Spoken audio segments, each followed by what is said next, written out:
Assalamualaikum warahmatullahi wabarakatuh. Hamdan sholatan wassalaman amma ba'du.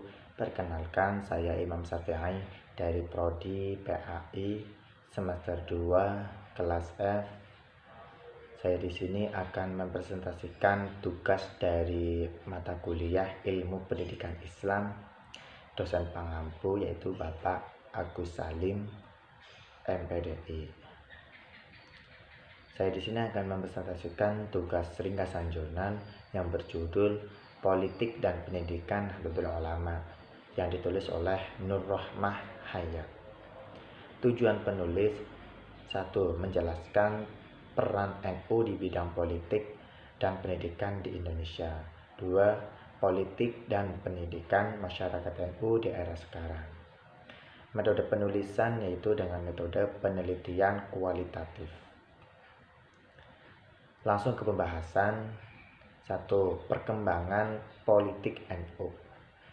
Banyak yang berpikir bahwa NU hanya mampu mengirimkan orang dalam kabinet untuk mengisi di posisi agama. Namun di era Presiden Jokowi, NU mendapatkan perhatian lebih karena terdapat sederetan menteri NU di era Presiden Jokowi, seperti Muhammad Natsir yang menjadi Menteri Riset dan Teknologi, yaitu Bapak Hanif Zakiri yang menjadi Menteri Ketenagakerjaan.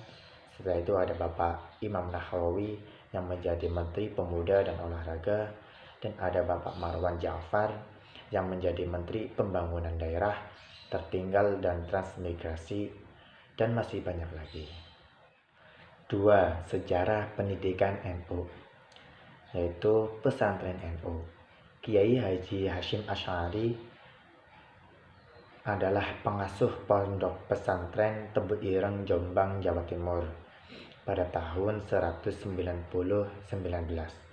Pesantren Tebu Ireng mengalami pembaharuan pengajaran yang semula hanya dengan sistem sorokan dan bandungan, kemudian ditingkatkan dengan sistem berkelas yang terkenal dengan sistem pesantren dengan sistem madrasah, dan menjadikan madrasah sebagai sistem pendidikan pesantren Tebu Ireng dan diadopsi oleh banyak pesantren lain.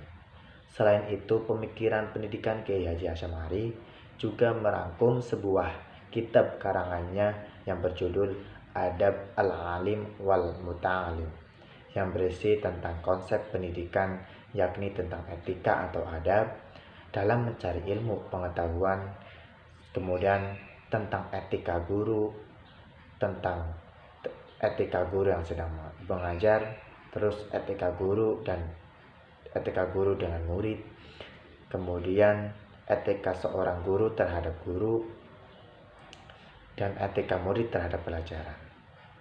Dalam kitab tersebut, Kiai Haji Hasyim Asy'ari merangkum pemikirannya tentang pendidikan Islam ke dalam 8 poin dan kemudian membaginya kembali ke dalam 3 kelompok, yaitu signifikansi pendidikan, tugas dan tanggung jawab seorang murid, dan tugas dan tanggung jawab seorang guru.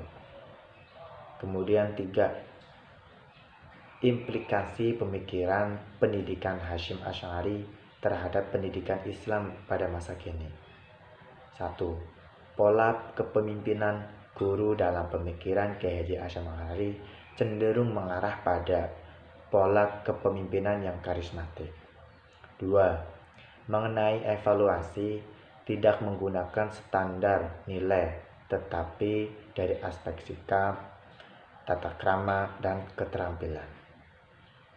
Kemudian kesimpulan, Kiai Haji Hasyim Asy'ari lahir di Jombang, Jawa Timur 10 April 1875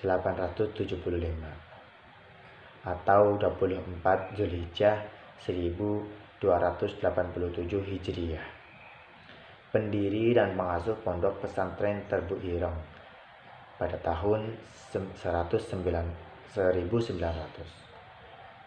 dan juga Kiai Hasyim Asy'ari juga adalah pendiri dari Nahdlatul Ulama. Setelah itu Kiai Haji Hasyim Asy'ari wafat pada tanggal 25 Juli 1947. Dalam kitab Adab Al-Alim wa Al-Muta'alim, beliau merangkum pemikirannya tentang pendidikan Islam ke dalam 8 poin. Dari 8 pokok pemikiran di atas, Kiai Haji Hasyim Asy'ari membaginya kembali ke dalam 3 kelompok, yakni signifikansi pendidikan, tugas dan tanggung jawab seorang murid, dan tugas dan tanggung jawab seorang guru. Sekian presentasi dari saya. Apabila ada kesalahan, saya mohon maaf sebesar-besarnya. Wabillahi taufiq wal hidayah. Wassalamualaikum warahmatullahi wabarakatuh.